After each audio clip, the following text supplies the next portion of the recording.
ने नहीं देखा। तीसरे ने कहा मेरी तरफ देखे, नहीं देखा। हुजूर सैर तो कर रहे हैं मगर साथ वो निगाह जिसके बारे में मेरे इमाम कहते हैं, नीची आंखों की शर्मो हया पे दुरूद, ऊंची बीनी की रिफत पे लाखों सलाम। अल्लाह अकबर।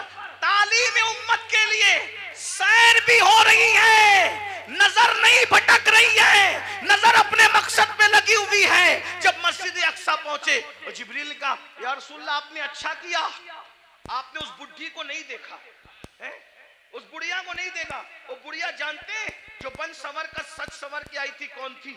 आपने नहीं देखा ना उस बुढ़ी को? हुजूर ने मैं नहीं देखा। अब वो कौन थी? कौन थी? वो दुनिया थी। दुनिया दुनिया बुढ़ी हो गई है, बन संवर कर आई है बुढ़ी, आपने नहीं देखा। अगर आप उसकी तरफ मुतवज्जे होते, अगर आप उसकी तरफ मुतवज्जे होते तो आपकी उम्मत दुनियादार हो जाती। फिर किसी ने कहा मेरी तरफ देखें, वो यहूदियों का दाई था, अगर आप उसकी तरफ देखते आपकी उम्मत यहूदी हो जाती। वो ईसाइयों का दाई था, जिसने मुतवज्जे किया, आप उसकी तरफ मुतवज्जे होते आपकी उम्मत ईसाई हो जाती। वो मजूसियों का दाई था, आप उसकी तरफ मुतवज्जे होते आपकी उम्मत आतिश परस्त हो जाती। लेकिन आपने किसी की तरफ नहीं देखा। तो भाइयों, हमारे मजहब में सैर करना मना नहीं है, बल्कि सैर के दरमियान जो हराम काम करते हो वो मना है। गाने सुनते हो वो मना है, हराम काम करते हो वो मना है। इस्लाम कहता है एंजॉय करो, हराम काम मत करो। मैं बार बार इस पे कह चुका हूं। उस्मान गनी मालदार हैं, अपने माल की बुनियाद पे 2 बार जन्नत खरीदी। और हजरत उस्मान ने ऐसी जन्नत खरीदी कि अल्लाह के रसूल ने यहां तक कह दिया आज के बाद उस्मान कुछ भी कर ले वो जन्नत ही में दाखिल होगा। अल्लाह अल्लाह सुभान अल्लाह सुभान। ये माल की बरकत है। तो माल अगर मस्जिद में दो सुभान अल्लाह, मदरसे में दो सुभान अल्लाह, माँ बाप पे खर्च करो सुभान अल्लाह, भाई बहनों पे खर्च करो सुभान अल्लाह, गरीब यतीम मिस्किनों पे खर्च करो सुभान अल्लाह। लेकिन अगर माल की वजह से अल्लाह को भूल जाओ, फिरौनी सोच हो, नमरूदी सोच हो, कारूनी सोच हो। अब थोड़ा गौर करो, मैं जो कह रहा था, माहौल बन चुका, थोड़ा सुन ले। अच्छा माहौल बन गया, थोड़ा सुन ले, सुनने का माहौल बन गया। हाँ, एक तकरीर के बाद हमारे भाई हजरत अल्लामा जाहिद हुसैन साहब कह रहे थे कि तेरा ही हौसला है कि इतनी चीख चिल्लाट में तू बोलता है। तो मैंने कहा मैं क्या बोलूं, इसलिए कि मैं तो एक ही के लिए बोलता हूं। मजमा सैकड़ों का हो, हजारों का हो, और शुक्र के तौर पे लाखों के मजमे में भी मैंने बोला है, बोलता हूं, लेकिन बोलता हूं एक ही के लिए, बस एक ही के लिए। तुम कितना ही शोर कर लो, उस एक तक मेरी आवाज पहुंचने से कोई नहीं रोक सकता। और वो एक है मेरा अल्लाह, और वो एक है उस एक का एक गुंबदे खजरा का मकी। जो पिया को भाए अख्तर वो सुहाना राग है, जो पिया को भाए अख्तर वो सुहाना राग है, जिससे नाखुश है पिया वो रागनी अच्छी नहीं, रागनी अच्छी नहीं। आप कितना भी चिल्लाएं, डिस्टर्ब करें, मैं डिस्टर्ब नहीं होऊंगा, क्योंकि मेरी तवज्जो उस एक की और उस एक के एक की तरफ है ना। लेकिन अगर आपकी तवज्जो भी हो जाए तो आपके साथ मेरी भी बिगड़ी और मेरे साथ आपकी बिगड़ी बन जाएगी। और मैं खुश हूं, मुरादाबाद के गिरदो जवानिब में लोग बहुत अच्छा सुनते हैं, अच्छा जमा होते हैं। इसमें हमारा कमाल नहीं है, इसमें हुजूर सदरुल फाजिल फखरुल अमासिल अल्लामा सैयद नईमुद्दीन मुरादाबादी की मेहनतों का नतीजा है। हज़रत अल्लामा मुफ्ती अजमल संबली रहमतुल्लाह अलैह की काविशों का नतीजा है। सैयद किफायत अली काफी मुरादाबादी की मेहनतों का नतीजा है। असलाफ ने मेहनत की है, उनके लगाए हुए पौधों को हम पानी देने के लिए आते हैं, इससे ज्यादा हमारी औकात नहीं है। अगर असलाफ ने पौधे न लगाए होते तो हम कभी भी इन पौधों को पानी देने का शरफ हासिल नहीं करते। इसलिए आए हो, सुन लो, हो सकता है इस फकीर बेनवा की आवाज अल्लाह दिल में उतार दे तो तुम्हारी भी बिगड़ी बन जाए, मेरी भी बिगड़ी बन जाए। ये माल माल माल माल माल माल माल में डूबे हो, तसव्वुर करो 5 करोड़ का बंगला हो, 10 करोड़ का बंगला हो, कितना भी कीमती पलंग हो, सागवान का बनाओ, इसका बनाओ, उसका बनाओ। डॉक्टर कहते आप सीरियस है, आपकी जान को खतरा है। सही कहना, वो बंगला छोड़कर हॉस्पिटल में आते हो कि नहीं आते? आते है ना। देखो ये अल्लाह की आजमाइश, इम्तिहान है। और वो हॉस्पिटल हमारे लिए किराए का होता है कि नहीं? किराए का होता है। बहुत घमंडी आदमी, थोड़ी सी दौलत आ जाती है, पैर जमीन पे नहीं टिकती। दौलत देने वाले खुदा को भूल जाता है, इज्जत मिलती है अल्लाह को भूल जाता है, इज्जत देने वाले खुदा को भूल जाता है। भाइयों सोचो ना जरा, मेरे जवानों से खास मुखातिब हूं। जवानों सोचो, तुम कौम का मुस्तकबिल हो, तुम ही हमारी कौम का सरमाया हो। दौलत के नशे में फिरौनी सोच मत पैदा होने दो। बीमार पड़ोगे, हॉस्पिटल में एडमिट किए जाओगे। नंबर 1, अल्लाह का पहला इम्तिहान, किराए की बेड पर आके पड़ गए। जिसका किराया 5,000 है, 10,000 है, 25,000 है, कितना भी महंगा किराया है, लेकिन है वो बेड किराए का। नंबर 1। नंबर 2, बंगला कितना भी बड़ा है, लेकिन प्राइवेट रूम हॉस्पिटल का 10 बाई 10 या 20 बाई 20 से ज्यादा का नहीं है। नंबर 3, कितने भी कीमती कपड़े हों, सारे कीमती कपड़े उतार लिए जाते हैं और हॉस्पिटल के मामूली से सस्ते कपड़े पहना दिए जाते हैं। यही है। अब अगर सेहत हासिल करके घर पहुंच गए तो सुभान अल्लाह, वरना अगर मरे तो किन कपड़ों में है? किस पर घमंड कर रहे हो? किस पर इतरा रहे हो? यही माल है ना जो मस्जिद में जाने नहीं देता। दुकान का शटर बंद करके नमाज के लिए मस्जिद में जाऊंगा तो कितने कस्टमर चले जाएंगे। जालिम सोच, ये माल की हैसियत। माल से बड़ा बेवफा कोई है? माल से बड़ा गद्दार कोई है? और तू इस माल से दिल लगाया, जो माल ने बीमारी में भी तेरे काम ना आया। इस महल से दिल लगाया जिसने बीमारी में भी तुझे घर से बेघर कर दिया। हॉस्पिटल के कपड़ों में तू मरा, हॉस्पिटल की 4 दीवारी में तूने आखिरी सांसें ली। ये तेरे माल की औकात है? अरे काश तू माल भी कमाता, लेकिन माल में तू अल्लाह को नहीं भूलता, घमंड नहीं करता।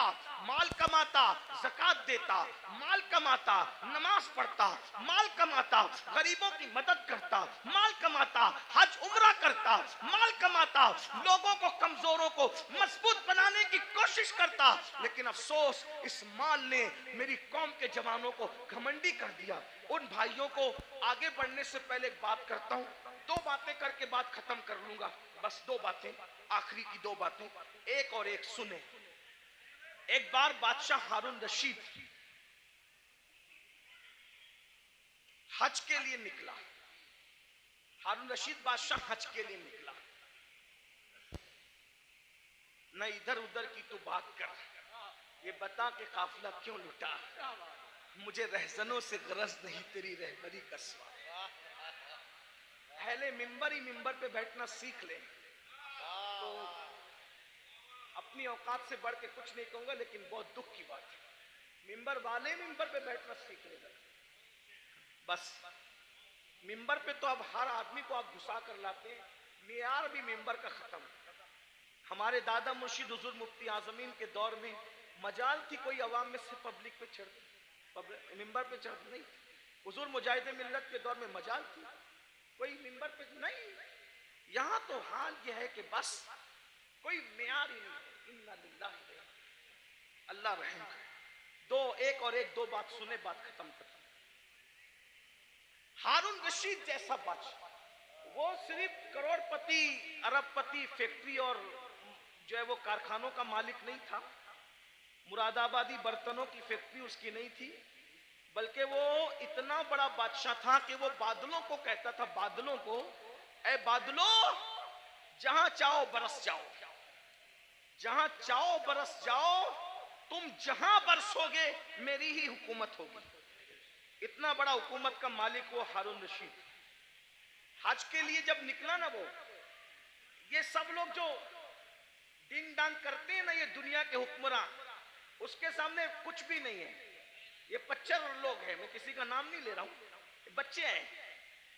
उसको देखो, ये ग्रीन कालीन, ये रेड कालीन, कितना इतराते हैं। फ्लाइट से लेकर के अगर एयरपोर्ट के दरवाजे तक हुक्मरानों को मिल जाए तो हारून रशीद, गौर कीजिए, तारीख है, तारीख, कितना मालदार होगा वो बादशाह कि बगदाद से जब हज को चला है तो बगदाद शरीफ से लेके मक्का शरीफ तक उसके लिए कालीन बिछाया गया।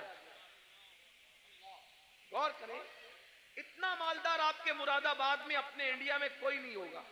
इंडिया में क्या, सऊदी में भी कोई नहीं होगा, बर्तानिया और अमेरिका में भी कोई नहीं होगा। आप घमंड मत कीजिए, हमसे मालदार लोग गुजर चुके हैं। उसका हज कितना कर्रो फर वाला था, कितना कर्रो फर वाला था। मैं अभी आपको बहुत करंट लगने वाली गुफ्तगू करूंगा। हारून रशीद की बेअदबी नहीं कर रहा हूं, लेकिन इबरत के लिए बता रहा हूं, तवज्जो करना। इतना बड़ा कर्रो फर वाला आदमी मक्के शरीफ तक कालीन बिछा उसके लिए कि कहीं बादशाह का पैर जमीन पे न पड़े। रास्ते में उसको मिल गया अहलुल बैत का दीवाना, जिसे दुनिया कहती है बहलूल दाना। वो दीवाना मिला बहलूल। ओ बहलूल ने कहा, ओ हारून किधर जा रहा है? तो दीवाना ही था। सब लोग उसको खलीफा, बादशाह, अड़गम जड़गम कहते थे, लेकिन दीवाना। दीवाने लोग किसी को खातिर में नहीं लाते, और जो खातिर में लाते वो दीवाने नहीं होते हैं। याद रखना, जो खातिर में लाते वो दीवाने नहीं होते, जो दीवाने होते किसी को खातिर। भाई तू वजीर होगा अपने घर का, मैं तो दीवाना हूं। तू बादशाह होगा अपने घर का, मैं तो दीवाना हूं। मेरे भाई, दुनिया का दीवाना किसी को खातिर में नहीं लाता। तुम कैसे आशिके रसूल हो कि तुम लोगों को खातिर में लाने लगे हो? इश्क की एक्टिंग तो नहीं कर रहे हो? जो आशिक होगा दौलत को भी खातिर में नहीं लाता, दौलतमंदों को भी नहीं लाता, बादशाही को भी नहीं लाता, बादशाहों को भी नहीं लाता। उसके नजदीक कोई कुछ नहीं है, उसके नजदीक सिर्फ महबूब महबूब है, बस। महबूब महबूब है। हमें महबूब से प्यार ही कितना है भाइयों। बहरहाल दूर ना निकले बात। ओ हारून किधर जा रहा है? बादशाह को छेड़ा उसने, बहलूल ने। हारून ने कहा, हज को जा रहा हूं। अच्छा, लोगों का खून पी के हज को जा रहा है? बहुत खून पिए हो है ना, आप भी बहुत खून पियो। बहन का खून पिया, हिस्सा दबाया, हज को जा रहे हो हैं? हाजी साहब हज को जा रहे हैं, कहां? बहन का हिस्सा मार के। वाह भाई वाह, क्या हाजा है। भाई का हिस्सा दबा के हाजी साहब हज को जा रहे हैं, मस्जिद बना रहे, पूरी मस्जिद बनाई। स्टेज से ऐलान हुआ, मुखय्यरे कौम व मिल्लत, इन्होंने मस्जिद बनाई, इनके लिए अल्लाह ने महल बनाया। पता चला कि भाई का हक अभी तक नहीं दिया। मस्जिद बनाना फर्ज न था, भाई का हिस्सा देना फर्ज था, है ना? हर साल हज करना फर्ज न था, बहन का हिस्सा देना फर्ज था। दबा रहे हो, खूब दबा रहे हो, दबा लो, खून चूस रहे हो। खून पीने वालों, ओ लोगों का खून पीने वालों, खून पी रहे हो, खून। मेरे मुर्शिद हुजूर गौस पाक कहते थे, दिन भर रमजान शरीफ में पानी नहीं पीते, शरबत नहीं पीते, खाना नहीं खाते, और इफ्तार करते हो तो लोगों के खून से करते। आप में की भी बहुत सारे लोग खून से इफ्तार करते, खून से। रूह अफ़ज़ा नहीं पीते, खून पीते हो, खून खून पीते हो। खजूर नहीं खाते, मक्के मदीने मुनव्वरा की, खून से इफ्तार करते हो। वो कैसे? सबके हाथ में खजूर तो नजर आती है, मगर वो खजूर नहीं होती, वो खून होता है। क्यों? अगर आपने झूठ बोलकर किसी को धोखा देके माल कमाया था और उससे खजूर खरीदी थी, दिखने को तो खजूर थी, मगर वो लोगों का खून था। किसी का कर्जा लेके हड़प कर लिया था, उससे इफ्तार का दस्तरखान सजाया था, देखने को तो वो फल फ्रूट और रूह अफ़ज़ा थे, मगर वो लोगों का खून था। कब तक लोगों के खून से इफ्तारी करोगे? कब तक लोगों के खून से इफ्तारी करोगे?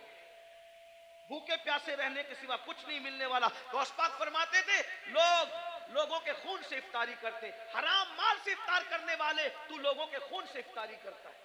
सूद से इफ्तारी करने वाले लोगों के खून से इफ्तारी करता है।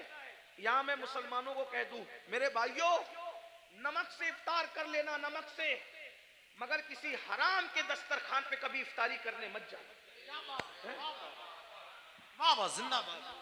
आज तो तुम्हारे लिए हुकूमतों के ऑफिसों में दस्तरखान बिछते, इफ्तार पार्टियां हो रही हैं? मुसलमानों का खून चूसने वालों के साथ इफ्तारी करने वालों, तुम्हें शर्म नहीं आती?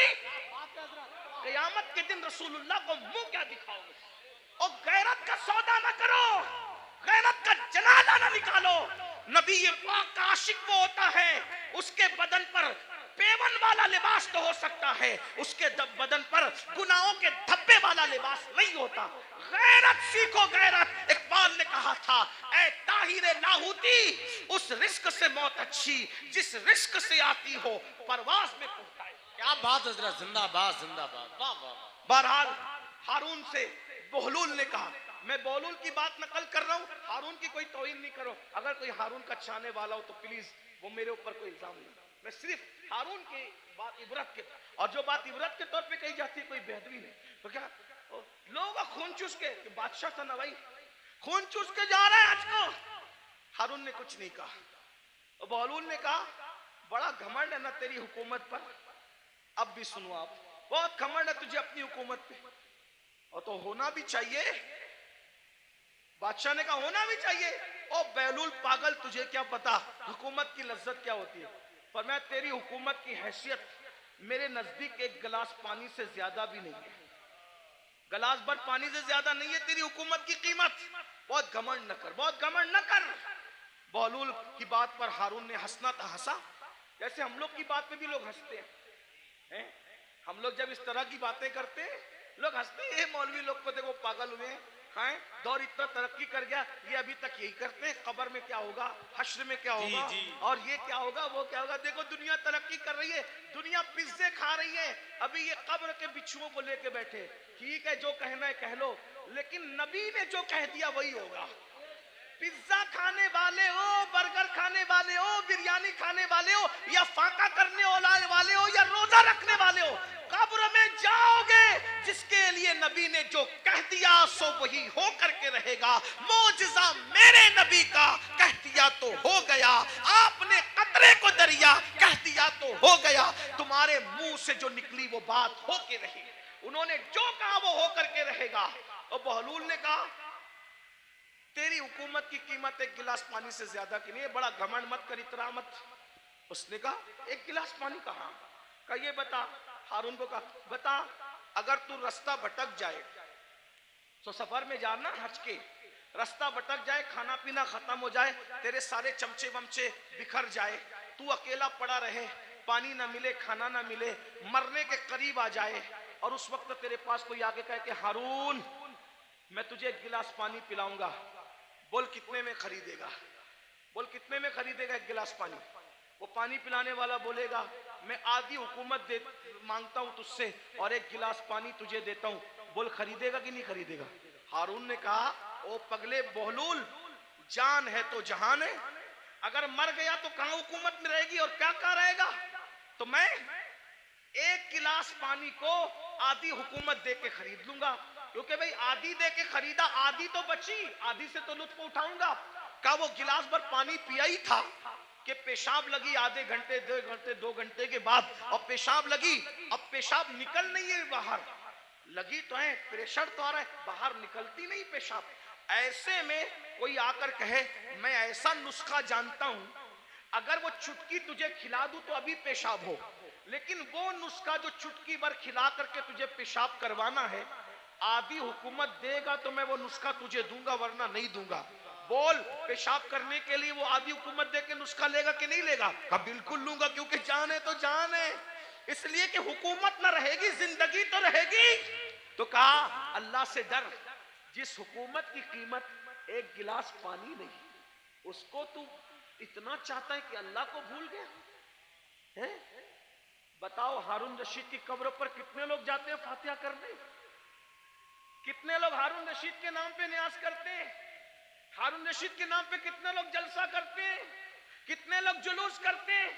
बोलो है? कितने लोग उसकी मुरीदी का ऐलान करते हैं? बादशाह था, बादशाह, इतना बड़ा बादशाह कि बादलों को कहता था जहां जाओगे जा करके बरस जाओ, मेरी हुकूमत होगी। लेकिन ना नाम है, ना अल्लाह कोई दुआ करने वाला है, ना कोई नाम लेने वाला है, न कोई तारीफ करने वाला है। अल्लाह अकबर। फिर कह रहा हूं तौहीन के तौर पे नहीं, इबरत के तौर पे कह रहा हूं, है कोई उसके नाम का जलसा जुलूस करने वाला? नहीं नहीं नहीं। बताओ, जब इतने बड़े बादशाह का कोई नाम लेवा नहीं है, जबकि उसकी जिंदगी में कुछ तकवा भी नजर आता है, लेकिन अल्लाह अकबर, उस मर्द कलंदर को देखो जो मदीने मुनव्वरा से एक लिबास पहन कर आया था और पूरी जिंदगी उसमें गुजार दिया और 90 लाख को ईमान की दौलत अता कर दी। 800 साल से ज्यादा का अरसा गुजर रहा है, हिंदुस्तान में कोई कोना ऐसा नहीं है कि रोजाना गरीब नवाज को खिराज अकीदत न पेश किया जाता। नारे तकबीर, नारे रिसालत, उनके नाम फैजाने ख्वाजा गरीब नवाज मसलके आला हजरत, उनके नाम के डंके ना बजाए, ये हमारे लिए इबरत है। इसलिए दौलत के नशे में अल्लाह को मत भूलो। तो आका अलैहिस्सलाम फरमाते हैं, दूसरा गुरोह जो अपनी कब्र से निकलेगा तो उनका हाल क्या होगा? वो पागलों जैसे दिखेंगे, पागल नहीं होंगे, आसिफ ज़दा दिखेंगे, आसिफ। और आखिरी बात इस उन्वान की, आका फरमाते तीसरा गुरोह, तीसरा ग्रुप जब अपनी कब्र से निकलेगा तो वो जर्रे बेमिकदार से भी कम होगा। एक तो जर्रा होता है और जर्रे में जर्रे बेमिकदार से भी कम होगा। उनकी शक्लें तो इंसानों जैसी होगी, लेकिन वो बिल्कुल बारीक से जर्रे जर्रे दिखाई देंगे। अल्लाह की कुदरत है, बारीक बारीक जर्रे दिखाई देंगे, वो बारीक बारीक जर्रे। और जानवर उनको कुचलेंगे मैदान महशर में, और इंसान उनको पैरों तले कुचलेंगे मैदान महशर में। और जब इंसान और जानवर उनको कुचल लेंगे तो कुचलने के बाद उन जर्रे बेमिकदार की शक्ल में उठने वाले इंसानों को पकड़कर जो जहन्नम के अंदर कैद खाना होगा, उस कैद खाने में ले जाकर के कैद कर दिया जाएगा। जरा गौर कीजिए, फिर आका फरमाते हैं उस कैद खाने में उनको नारुल अनियार, नारुल अनियार नाम का मशरूब पिलाया जाएगा।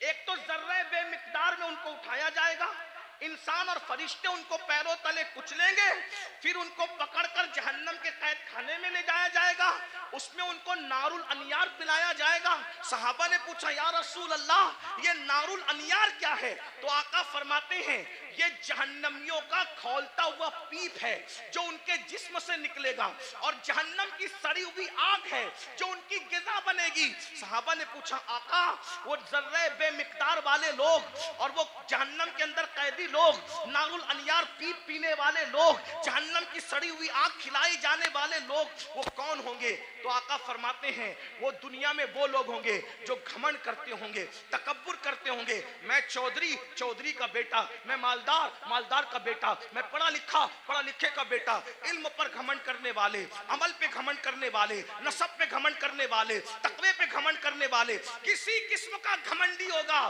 कयामत के दिन उसको जर्रे बेमिकदार में उठाया जाएगा। ऐ मेरी जवानों, आपसे पूछता हूँ, ये घमंड ही तो है जो आपको उलमा के करीब नहीं होने देता, ये तकब्बुर ही तो है जो लोगों को आज दिन से करीब नहीं होने देता। थोड़ी सी दौलत आ गई, गरीब रिश्तेदारों को भूल गए, घमंड कर रहे हैं। थोड़ी सी डिग्री आ गई, दीनदारों को हकीर समझ रहे हैं। अभी देखो ये बच्चे जो हाफिज़े कुरान हुए, कोई इज्जत नहीं हमारे समाज में, आलिमों की और हुफ़ाज़ की कोई इज्जत नहीं। जबकि हम इनको क्या कहते हैं?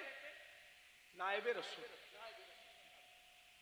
कागज पे कुरान लिख दिया जाए तो उसको सर पे रखा जाता है, और सीनों पे कुरान लिख दिया जाए तो उनको मस्जिद में वो लोग आके बात सुनाते हैं, घर में जिसकी बीवी उसकी बात नहीं सुनती। कागज का लिखा हुआ कुरान सर पे है, सीनों पे लिखे हुए कुरान की क्या कद्र करते? भाइयों, कद्र करना चाहिए।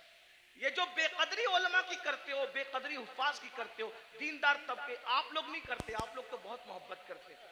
लेकिन इंटरनेट के जरिए से आवाज वहां तक पहुंचती है जो घरों में बैठे हैं, जो हमें सुनना नहीं चाहते। इंटरनेट के बहुत से नुकसानात है, लेकिन कुछ फायदे ये भी हुए कि जो तबका हम लोगों की आवाज से नफरत करता था वो भी कहीं ना कहीं चुपके चुपके सुनने लगा, और कहीं ना कहीं बर्फ पिघलने लगी। हाँ, ये हो रहा है फायदा, कुछ नुकसान भी हुआ। हाँ, इसीलिए आपसे कहता हूं, इंटरनेट के सामने बैठते हो तो बड़े वकार से बैठा कर। आपके बैठने से किसी को हिदायत भी मिल सकती है, और मिंबर पे लड़ने से किसी का ईमान भी जा सकता है। इसका ख्याल रखना, इसलिए कि आपको अपने बेगाने सब दिख।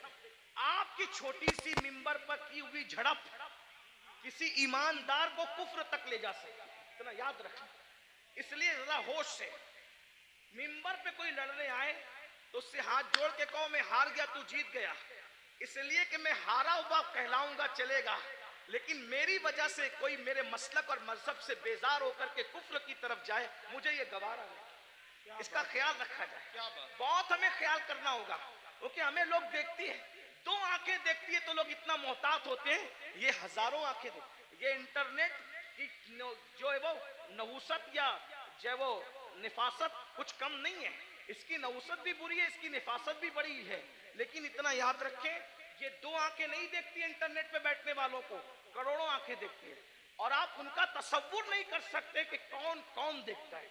इसलिए मिंबर पर हम खुदा के लिए 2 घंटे ही सही इस तरह बैठें कि हमारे बैठने को देखकर लोग मजबूर होके कहे, जब ये इस तरह बैठता है तो गरीब नवाज कैसे बैठते हैं, ये इस तरह बैठता है तो गौसे आजम कैसे बैठते हैं, ये इस तरह बैठता है तो इमाम अहले सुन्नत कैसे बैठते हैं। ये हमारा अंदाज होना चाहिए, अल्लाह करे हमें तौफीक मिले। लेकिन गुरूर और घमंड का क्या किया जाए।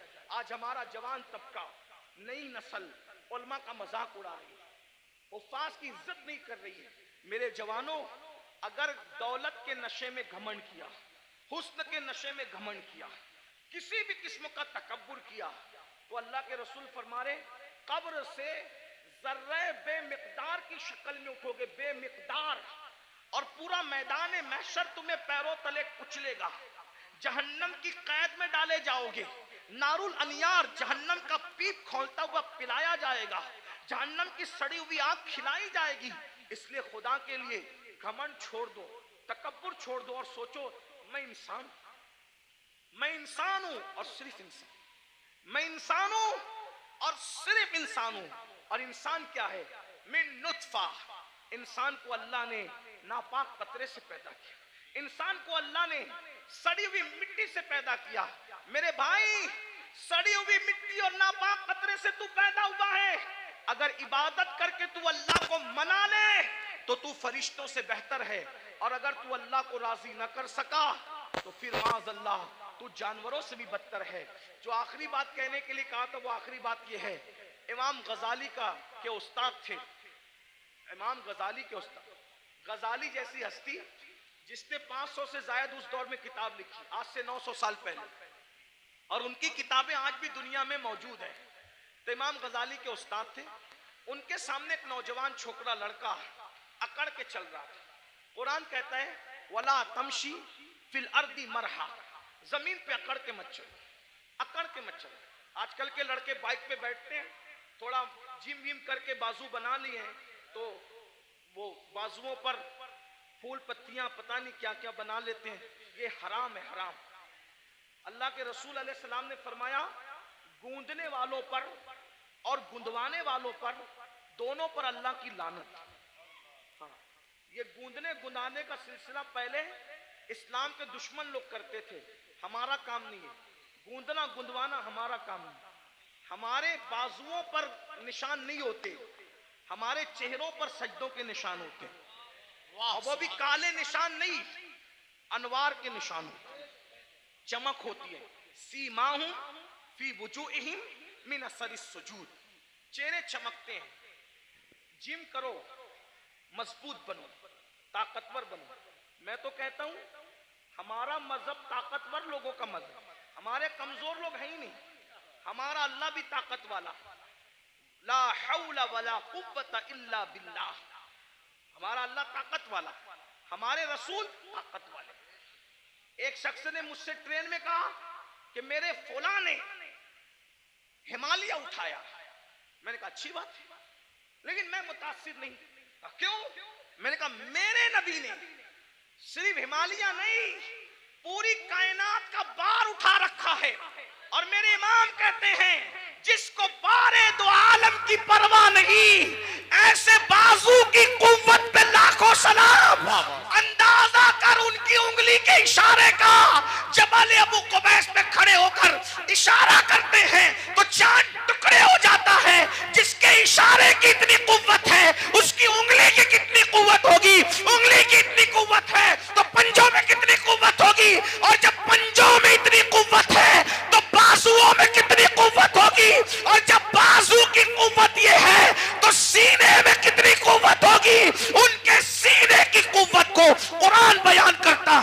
लौ अंज़लना हाज़ल कुरआना अला जबलिन लरअयता खाशियम मुतसद्दियम मिन खश्यतिल्लाह। जिस पहाड़ ने कुरान का बार न उठाया, मुस्तफा के सीने ने कुरान का बार उठा लिया। वाह वाह वाह, सुभान अल्लाह सुभान। हमारे यहाँ तो सभी ताकतवर है, गौस पाक ताकतवर, गरीब नवाज जिम करो ताकतवर बनो, मगर किसी की गर्दन दबाने के लिए नहीं, रात रात भर मुसल्ले पे खड़े होने के लिए, किसी पे जुल्म करने के लिए नहीं, मजलूम की मदद करने के लिए, किसी को डराने के लिए नहीं, डराने वालों को समझाने के लिए ताकतवर बनो। हमारे सभी हमारे मौला अली तो इतने ताकतवर थे हैं? हमारे मौला अली इतने, मौला अली का जिक्र करो तो कुछ लोग जलते हैं क्योंकि उनकी ताकत उनको बर्दाश्त नहीं होती। हमारे मौला अली बहुत ताकतवर थे, हमारे मौला अली बहुत ताकतवर, हमारे मौला अली बहुत ताकतवर थे। अल्हम्दुलिल्लाह हमारे सिद्दीक भी बहुत ताकतवर, अफसरुल बशर बादल अंबिया भी ताकी, हमारे सिद्दीक अकबर भी इतने ताकतवर थे। जब बदर में रसूलुल्लाह की कोई हिफाजत के लिए ना आया तो सिद्दीक अकबर ने कहा मैं हुजूर को पहरा दूंगा, अल्लाह की अमानत की हिफाजत मैं करूंगा। सिद्दीक ताकतवर, फारूक आजम ताकत, उस्मान गनी, मौला अली सब ताकत। और मौला अली कैसे ताकतवर, सुन लो गौर से सुनो। एक दिन मौला अली की ढाल गिरा दी। क्या गिरा दी? बात समझ में आ रही? क्या गिराई? ढाल। ढाल किसको कहते हैं? अब तो सीरियल देख के आप लोग हमसे ज्यादा समझ गए कि ढाल, पहले समझाना पड़ता था, अभी नहीं, अब सबको पता है ढाल क्या है, तलवार क्या है, और मैमना क्या है, मसरा क्या है, कल्ब क्या है, मुकद्दमतुल जैश क्या है, सब सीख लिया है। चलो कुछ तो सीखा, हमसे ना सीखा, किसी से तो सीखा, लेकिन बहरहाल ढाल, ढाल समझते हैं ना, जिसपे वार रोका जाता है। मरहब ने मेरे मौला की ढाल पे वार किया और ढाल दो टुकड़े कर दी। मेरे मौला को आया गुस्सा, और तूने मेरी ढाल काटी और ढाल तोड़ी, अब मैं तुझे सजा क्या देता हूं। मेरी ढाल काट के ये ना समझना कि मैं पलट कर जाऊंगा, क्योंकि अली कहते ही उसको है जो पलट कर न जाए। अली का नाम था हैदरे कर्रार, पलट कर भागने वाला नहीं, पलट पलट कर हमला करने वाला। अब अली अगर सिपर लेने के लिए, ढाल लेने के लिए पलट कर जाता तो दुश्मन कहता अरे कभी तो पलट कर भागे थे, लेकिन अली ने कहा पलट कर नहीं जाऊंगा, बल्कि मौला ने कहा तूने मेरी ढाल तोड़ी, अब मैं किसको ढाल बनाता हूं देख। आगे बढ़े और खैबर का दरवाजा उखाड़ कर अली ने उसी को ढाल बना लिया और उसी को लेके जंग करते रहे, करते रहे, करते रहे। और जब उसको उठा करके फेंका है तो अली का फेंका हुआ दरवाजा 70 लोग मिलकर भी अपनी जगह से उठा न सके। नारे तकबीर, नारे रिसालत, नारे हैदरी। कभी दीवार हिलती है, हजरत, कभी दर कांप जाता है, अली का नाम सुनकर अब भी खैबर। हम अली वाले हैं, लेकिन वो अली वाले हैं जो सिद्दीक को अफजलुल बशर मानते हैं। वाह वाह सुभान। हम वो अली वाले हैं जो फारूक आजम को आदिलों का सरदार मानते हैं। हम वो अली वाले हैं जो उस्मान को एक नूर वाला नहीं बल्कि 2 नूर वाला जुन्नूरैन मानते हैं। हम वो अली वाले, बहुत अच्छा, अल्हम्दुलिल्लाह। सुभान। और वही सच्चे अली वाले हैं जो अली को भी मानते हैं और मौला अली की भी मानते हैं। तो आखिरी बात जो कहने चला था, क्या वो नौजवान पहलवान था, बाजू मोटे मोटे थे, घमंड में इतरा के चल रहा था।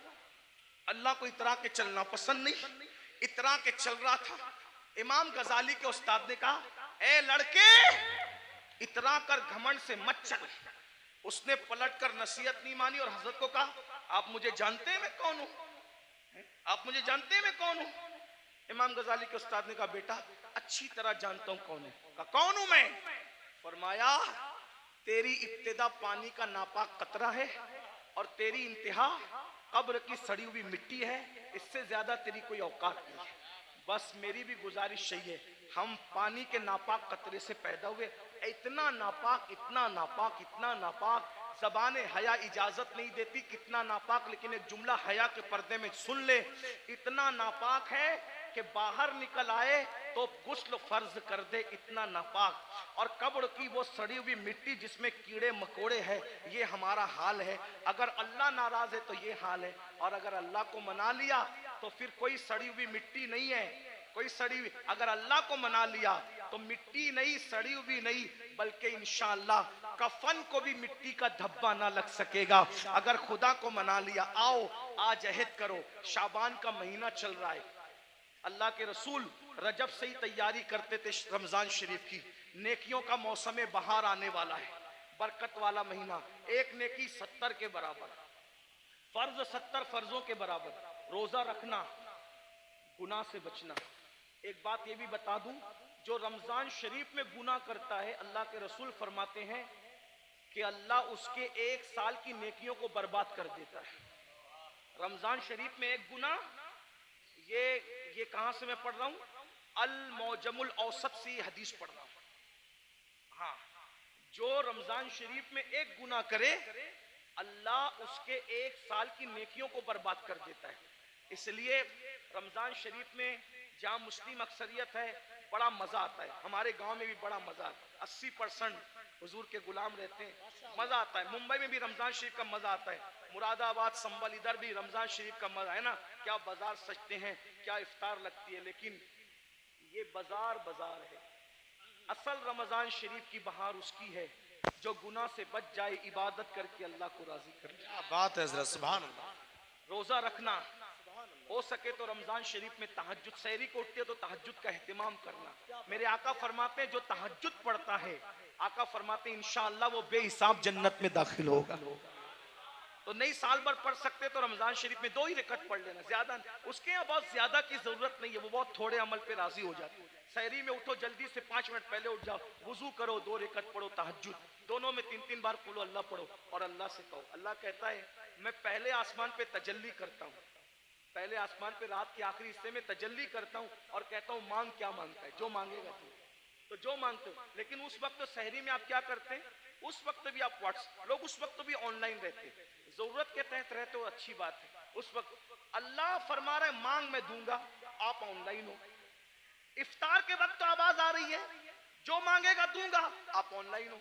रमजान शरीफ का फायदा उठाओ, एक बार दुरूद शरीफ पढ़ो, 70 बार दुरूद का सवाब। रमजान शरीफ के लिए तैयारी, अभी से तौबा करो, इस्तिगफार करो। आज से पहले जो हुआ, जो गुनाह हुए, सबसे माफी मांगो, तौबा करो और नमाज के पाबंद बनो। सोच ये तय कर लो, आज कौन सी तारीख है शाबान की, 4 तारीख है ना, 4 गुजरी।